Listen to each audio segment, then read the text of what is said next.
تو مجھے کون ووٹ دے گا, مجھے تو شاید صاحب کوئی جانتا بھی نہیں ہے. تو انہوں نے کہا میں پروپوز کر رہا ہوں, یہ میری جواب داری ہے کہ آپ جیتے.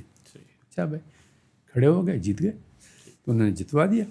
اسٹاک ایکسچینج کے بورڈ پہ آ گئے تھے. تو اب 72 میں یہ ہوا کہ جب انہوں نے ایک دن مجھے معلوم ہوا کہ پی این اے سی نے جو ہے وہ اب بھٹو صاحب آ چکے ہیں, 72 ہو چکا ہے, اور پی این اے سی نے این اے سی زمانے میں تھی, پاکستان نیشنل شپنگ کارپوریشن, انہوں نے جو ہے صدر الدین جو ڈپٹی چیف اکاؤنٹنٹ تھے نورانی, انہوں نے بتایا کریم بھائی کو کہ بھائی وہ جو جہانگیر صدیقی تھا نا تمہارا دوست, وہاں ان کو جو ہے سب بروکرز کو جو پرانے تھے ان کو بلیک لسٹ کر دیا ہے. تو میں کو کریم نے بتایا تو میں صدرو سے ملنے گیا. میں نے کہا بھائی بلیک لسٹ کیوں کیا ہے؟ انہوں نے کہا وہ تو نئی بورڈ آ گئی ہے, بورڈ کا تو یہ فیصلہ ہے. تو میں بورڈ میں ملنے گیا. جمیلہ خاتون کو میں جانتا تھا, آپا جمیلہ, خادم علی شاہ بخاری صاحبہ کی سمدھن تھی, ان کی بیٹی جو ہے ان کی بہو ہے. تو آپا نے کچھ ایسی بات کی جو مجھے سمجھ میں نہیں ہے. انہوں نے کہا کہ دیکھو جہانگیر, ہمیں تو معلوم ہے کہ لوگ 10,000 روپیہ دیتے تھے انویسٹمنٹ کے لیے. میں نے کہا آپا میں نے ایک پیسہ نہیں دیا, آپ کیا کہنا چاہتی ہیں کہ میں نے پیسہ دیا ہے؟ اور دوسرا اس میں کرپشن میں ہم نے کیا کی ہے؟ تو انہوں نے کہا یہ فیصلہ تو ایسے. تو میں نے کہا یہ ریورس کرائیں, مجھے بروکریج نہیں چاہیے وہ تو نہیں, لیکن بلیک لسٹ کا نام نہیں ہونا چاہیے.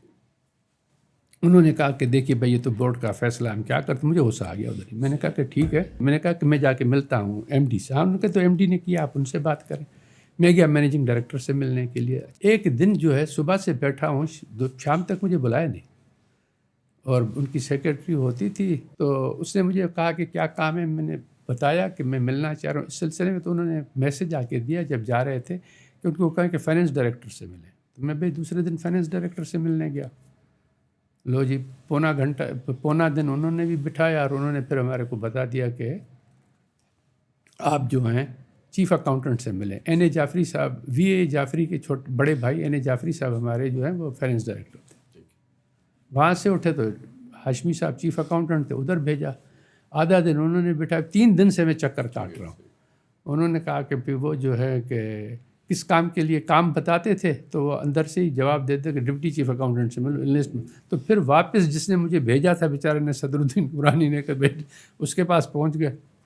ادھر مجھے غصہ آیا. میں نے کہا یار اب کی مرتبہ جو ہے نا میں ایسے نہیں آؤں گا, میں تو ڈائریکٹر بن کے آؤں گا. یہ ہے میرا بزنس پولیٹکس میں آنے کی یا انٹری کی وجہ. ایک تو یہ بنی. اور اسٹاک ایکسچینج میں آنے کی وجہ سایہ صاحب نے انفلوئنس کیا تھا کہ تم آ جاؤ, مجھے پڑھے لکھے آدمی چاہیے, انلائٹنڈ آدمی چاہیے, اچھی بورڈ ہونی چاہیے.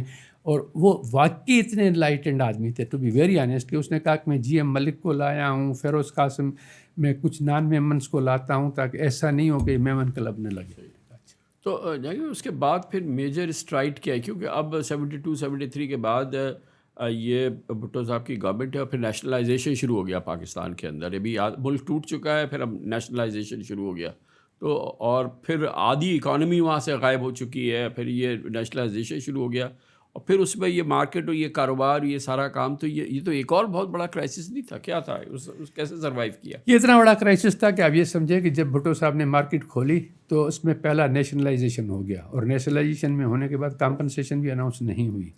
لہٰذا ایک تو ایسٹ پاکستان کی کمپنیاں چلی گئی تھیں, اور دوسری 38 تھیں یا 48 کمپنیاں تھیں, جس میں سیمنٹ انڈسٹری, بیسک, جس میں بٹالہ انجینئرنگ, آٹو موبائل, یہ سب جو ہے نیشنلائز ہو گئی. یعنی کہ مارکیٹ کی ساری لسٹڈ کمپنیز بڑی سے بڑی جو ہے وہ سب نیشنلائز ہو گئی. کچھ ایسٹ پاکستان رہ گئی, کچھ یہ لے گئے, تو کچھ کام ہی نہیں تھا. بونس واچر ختم, تو کیا کرتے.